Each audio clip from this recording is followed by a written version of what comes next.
actually only been used once, and that was after 9/11.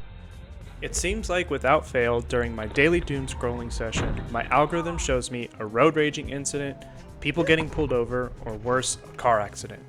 With crash and death rates on the road increasing yearly, every day I drive I'm always worried about the same things. Getting cut off in traffic, horrible road rage, or worse, me or someone else crashing into another car. And that's why it's not a question of should you get a dash cam, it's which one should you buy. Ew. In today's video, kindly provided to me by FitcamX, we'll be going over this 4K integrated dash cam, specifications, install guide, and comparing it to my existing dash cam to see if it's worth your money. Stick around for more.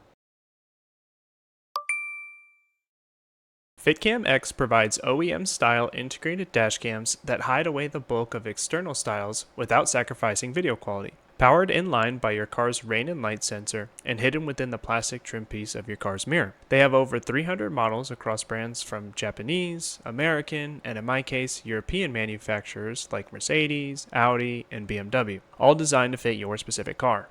They offer a wide range of options like front and rear-facing cameras, hardwiring kits for parking mode, CPL lenses, and different resolutions from 1080p all the way to 4K to ensure you capture all the information needed.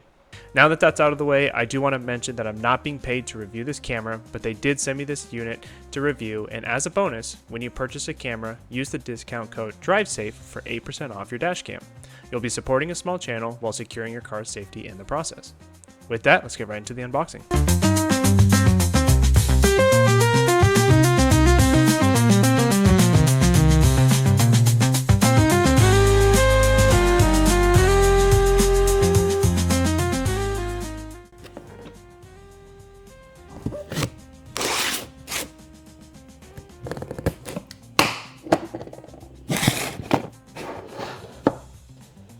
Kicking off this unboxing, I was thoroughly impressed by the quality of the packing and the way it was sort of presented to you. There are two boxes that separate your dash cam from your accessories.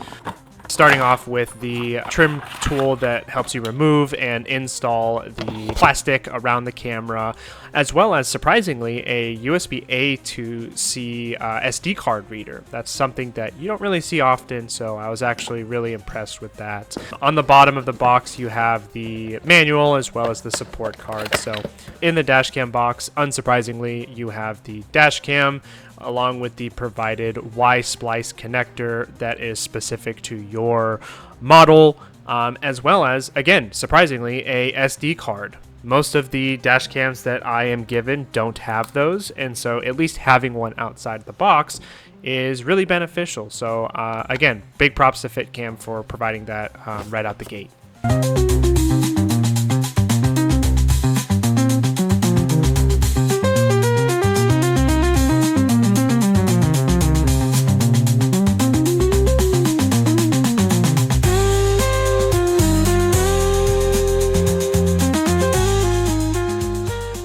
So now having a chance to look at everything that comes in the box, taking a look at the dash cam itself, and it's very well built. It feels very similar to the OEM plastic on my 4 Series.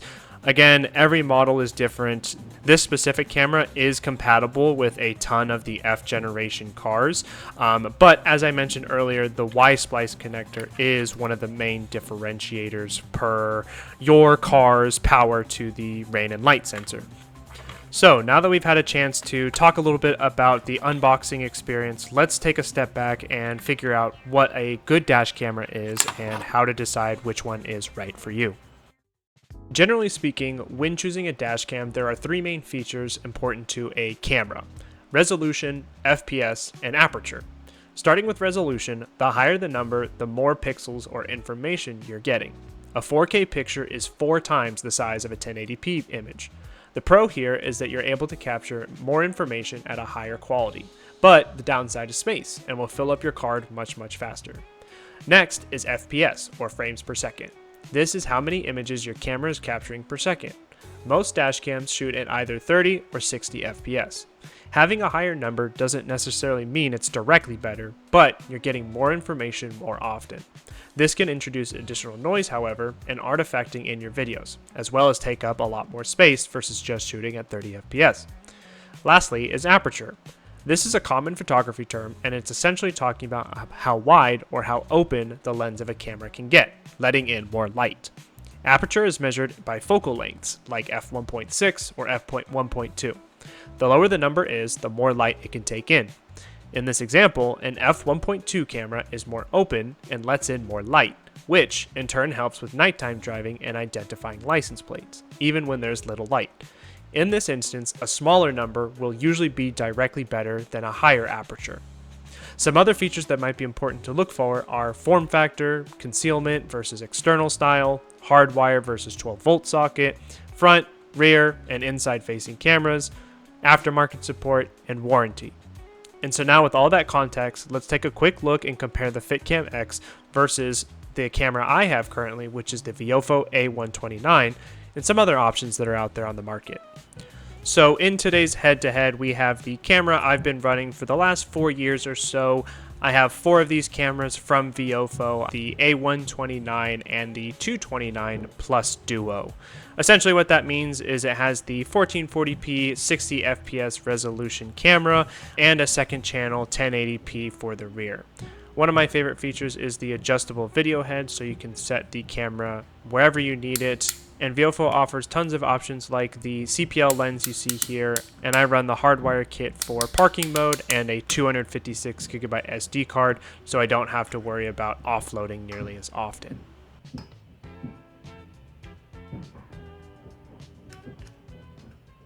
Setting these cameras side by side, and we can see the difference in the form factor. The majority of that bulk comes from the screen on the Viofo. The plastic trim around the Fitcam is pretty negligible because everyone's camera is going to look different. The whole purpose of it is to look OEM. What's more, the internals are what matters most here.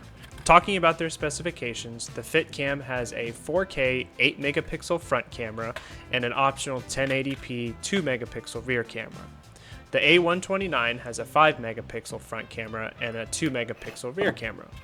The Fitcam can only shoot in 30 FPS, however it is at a higher resolution of 4K, whereas the Viofo can do 1440p 60 FPS. The Fitcam offers a wider field of view at 170 degrees, whereas the Viofo offers 140, where the rear is 160 on the Viofo and only 140 on the Fitcam. The aperture of both lenses are 1.6, however the optional rear on the Fitcam is f2.0, whereas on the Viofo it is f1.6. Additionally, when you connect these to your phone, they only operate on 2.4 GHz Wi-Fi, whereas the 229 that I mentioned earlier is on 5 GHz. And lastly, they both offer a 12-month warranty should anything go wrong. However, if you're looking for something a little bit more premium, 2 brands that come up consistently in the BMW community are Blackview and Vantrue. They offer more premium features like LTE cellular, cloud recording, as well as 5 GHz Wi-Fi, and more robust aftermarket support like a 2-year warranty. Here's a quick chart showing some of the models that are most comparable to the Fitcam. Let's move over to the car and install the camera. So as I mentioned earlier, this install is going to be focusing on most F chassis generation BMWs. Again, in my case, the F32 BMW 4 Series. The plastic trim piece that houses the rain light sensor is super easy to remove. It's basically 6 tabs that kind of link together. Use the supplied plastic trim removal tool to pry them apart. Once you've done that, you'll pull the trim away from the sensor, and from there you'll reveal a red connector. Once you pull that out, you'll connect that to the Y-splice connector on the black side, and the red male end will go back into where you saw the sort of maroonish color connector.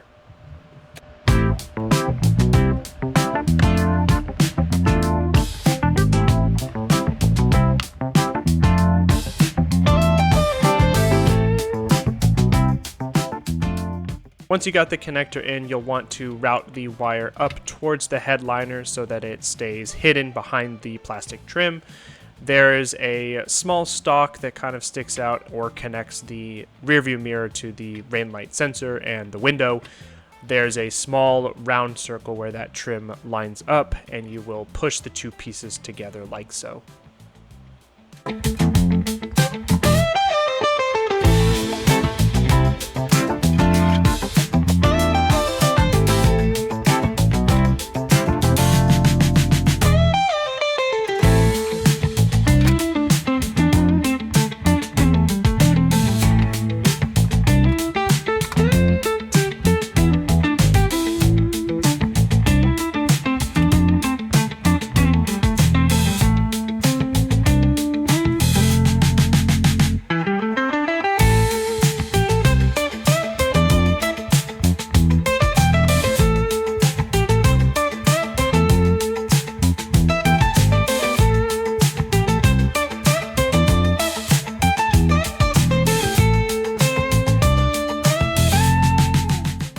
now that we've got the Fitcam installed, I'm briefly going to show you how the Viofo installs as well.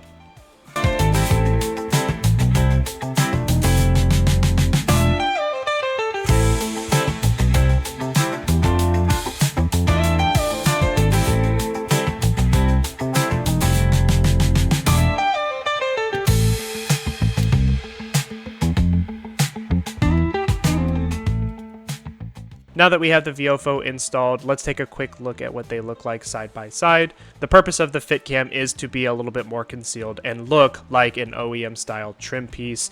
The Viofo does stick out because it's a large black square just sitting on your windshield. I would say the only thing that sticks out for the Fitcam is the indicator lights on the side. But from the front, if you weren't looking for it, the lens is actually pretty small, so it does conceal quite well. Now let's move on to setup and move over to the app. So setting up the camera is quite simple. Before you actually connect to the camera, make sure you power on your car to ignition and then press the power button on the side of the camera. From this point, you'll want to go to your phone's Wi-Fi and connect to the camera's Wi-Fi. I believe the standard password is just 123456778. Might be different depending on your car, but you can always change that later.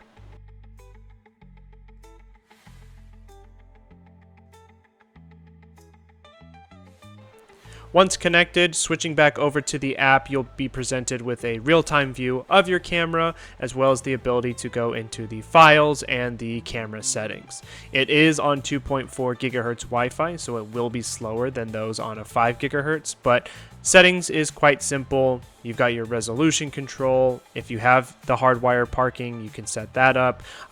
It automatically sets the time and date as stamps on your camera. So while initially it does look a little bit simple, it has all the same options as the Viofo on less pages, which is pretty nice. So unless there's something really specific that you need, you're not really missing out on much here.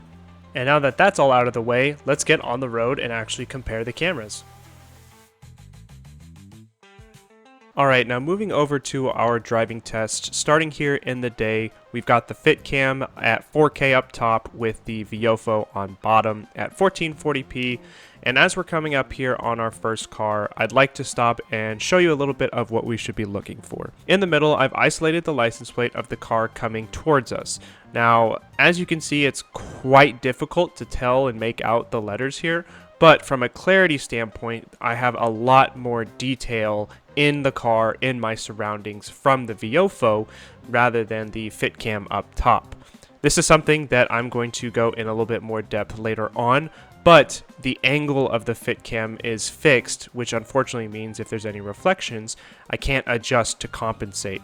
For example, if the sun is glaring through the window or any other distraction, there's no way to adjust that. And so as we're continuing to drive here, watch the Fitcam's reflection of the dashboard. You can see that center speaker grill being reflected because we are facing directly into the sun. As we come up on this car, it's really hard to tell a lot of the details because there's a lot of extra noise. And on that note of noise, realistically, this is going to be one of the best scenarios of having the highest quality video. Your camera isn't compensating shutter speed to allow for more light in. This should be the best conditions that we have for identifying license plates. Great example is right here where we don't have the sun reflecting off the back of this truck here. And while in both scenarios we can see the numbers and letters pretty identifiably here, I will say the Viofo is much clearer because there is no reflection or much less reflection of the dashboard. Whereas on the Fitcam, the dashboard is a lot more prevalent here. And moving on to a more open road, I wanted to highlight the differences in the field of view. The FitcamX has a 170 degree wide angle, whereas the Viofo has 140 degrees. Do I really notice the difference in that? Not too much, but I could see a scenario where maybe you're trying to catch someone who's cutting off traffic on the highway, or maybe an accident on the opposite side of the road of traffic coming towards you. Something happens and you're the one who actually captures that footage. Could be beneficial there. But realistically, 140 degrees is very usable, and so I just wanted to highlight that here. Now moving on to our next test, and that's going to be comparing 30 versus 60 FPS with the Viofo running at 60. The question we want to be answering here is, do more frames equal more data and better data because we have more information in real time? Here we have a Sienna where the sun is facing the front of it, where we're facing away from the sun, and we are able to make out the license plate a little bit easier than on the Fitcam at 30 FPS. And in this motion test, we can see the jitteriness of the Fitcam versus the Viofo and how much more information we're able to identify between each frame of the Fitcam's 30 FPS. And continuing with our drive here, as we're passing this car on the right, the Viofo again has more data and we are able to identify the license plate much clearer. You can see as we are going through the motion as well, we can identify the plate for a lot more frames than we could for the Fitcam. Here's an example of cars passing us on the left side this time. Both are pretty clearly identifiable, but a little bit more clarity again coming from the Viofo. Now moving on to our last test for daytime driving, and that is going to be pedestrian identification. Just wanted to see the difference in if someone is walking by your car, across your car, on the street. Both 30 and 60 FPS are clearly identifiable. No real difference here. So with that, let's move over to nighttime driving.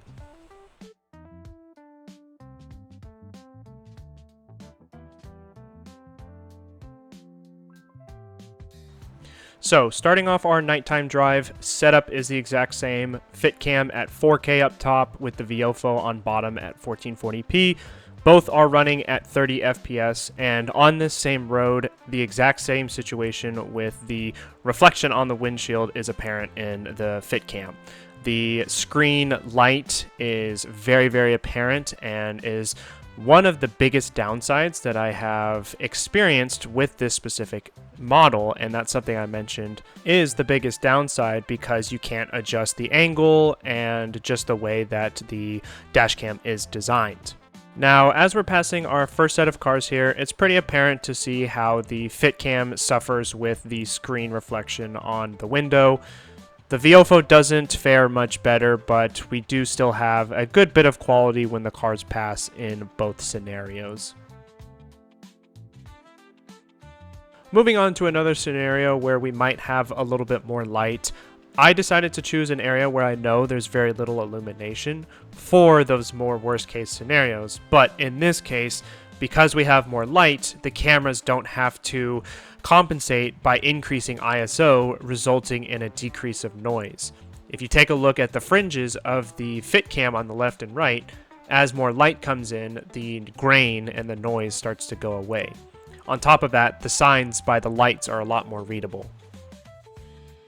Now in this next clip, I was very fortunate to capture a situation that is pretty common for a lot of folks that live in rural areas where you might see a lot of wildlife trying to cross the road.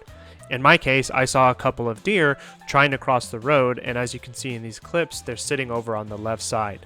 It's very hard to identify them on the Fitcam due to the reflection of the screen, but the Viofo does have a little bit of a better time capturing them as they move as well. And here, after I turned around on the same road, you can see as the mom crosses over, you can see the baby on the right trying to decide if it wanted to cross over. Now getting back on the main road, and we have a similar situation with cars passing us on the right and the left side. Again, can't really get the details of their license plates, but at least you have an idea of what the cameras are going to look like at night on that same road. And moving on to our final test, going back to the pedestrian identification. Even though I'm standing directly in the light, behind me is completely pitch black, and you can see the Fitcam has a ton of noise, and with the reflection of the screen, it's a lot harder to identify me versus the Viofo. With that, let's move to some final thoughts and close out this video. Well, I opened this video by saying the question is not should you buy a dash cam, it's which one should you buy. And throughout this video, we discussed a little bit about what is important to me, what should be important to you as the buyer trying to determine what a good camera is for you. And so with all of that, I think the answer, unfortunately, is it depends. Yes, features are important like resolution, FPS, aperture, but as we've seen, that's not the whole story. I'm very surprised to see that my 1440p Viofo is actually better quality than the 4K Fitcam. However, it has a little bit more difficulty with the install, whereas the Fitcam is super convenient. It took me less than 15 minutes to take off the old trim, hook up the power connector, and put it back together. And that's because I was filming. I think that convenience alone is 100% a value prop and a win for this style, at least from Fitcam. At the same time, the downside is that there's not a lot of flexibility. As we saw with the footage, the Viofo has an adjustable camera head, meaning if I need to adjust out any reflections or getting rid of the dashboard, I can just move it up or down. The Fitcam, again, in my specific scenario, because of my model, can't be moved. And I think the unfortunate bit is that the design language of the mid-2010s for a lot of German cars have large screens that reflect upwards and emit a lot of light. We saw at night that there was tons of noise generated on the Fitcam, whereas the Viofo was pretty crystal clear, both at 30 and 60 FPS. On top of that, I mentioned FPS was really important, and both 30 and 60 did provide a lot of information. On the Viofo, the change in FPS did not affect the file size that much, which I was pretty surprised about, keeping it at high bitrate and allowing the camera to do HDR at nighttime where you might need the extra dynamic range, and then 60 FPS during the day to have the extra fluid motion. So, all that to say, I think the Fitcam is an excellent solution for someone who needs something plug and play, simple, and honestly concealed. The concealment in design is a huge plus. Again, going back to the convenience, it's made to look like it's for your car. Now, I would say the only downside that I've seen there is that the indicator lights kind of give away that you have a dash cam. And what I've seen in real life experiences is that if you have a dash cam, oftentimes a car thief might prioritize your vehicle because one, they can just take your dash cam, but two, they might think you have something to be keeping of value in there. As a consumer, that's just a complaint that I would note to Fitcam. Say, hey, next iteration, can you get rid of the indicator lights? The fact that it doesn't have a screen, again, that's just a preference. I like the Viofo that it has a screen, but at the same time, that generates heat. And in Texas, I've actually had one of these cameras fail, and it was unfortunately out of warranty. Both of them offer a 12-month warranty, but in Texas, where it's constantly getting beat down with heat, my cars aren't always garaged, that could be make it or break it for me. And the fact that I've had to replace one already kind of sucks. All this to say that it really depends on what's important to you. My advice would be buy what's most feasibly financially to you. The majority of the dash cams between $100 and $200 are super great value for the money. If you have specific needs like the parking mode, like having more storage, or just hooking up an external battery, each of those accessories can be added on if that's something that's needed for your specific situation. And so with that, I want to say thank you for sticking till the end here and watching through. I hope I provided you with some solid information on choosing your next dash cam, and a huge shout out to FitcamX for actually providing me this unit to show off and compare to other options. I really value that flexibility and transparency that they've allowed me to express my opinions. I only want what's best for my cars. I'm not going to be showing off something that I don't think is good. And so if I've convinced you enough to buy one of your own, be sure to use the link down below and use code drivesafe for 8% off your next order. That does give a kickback to the channel. You're supporting a great cause and supporting the growth of this channel.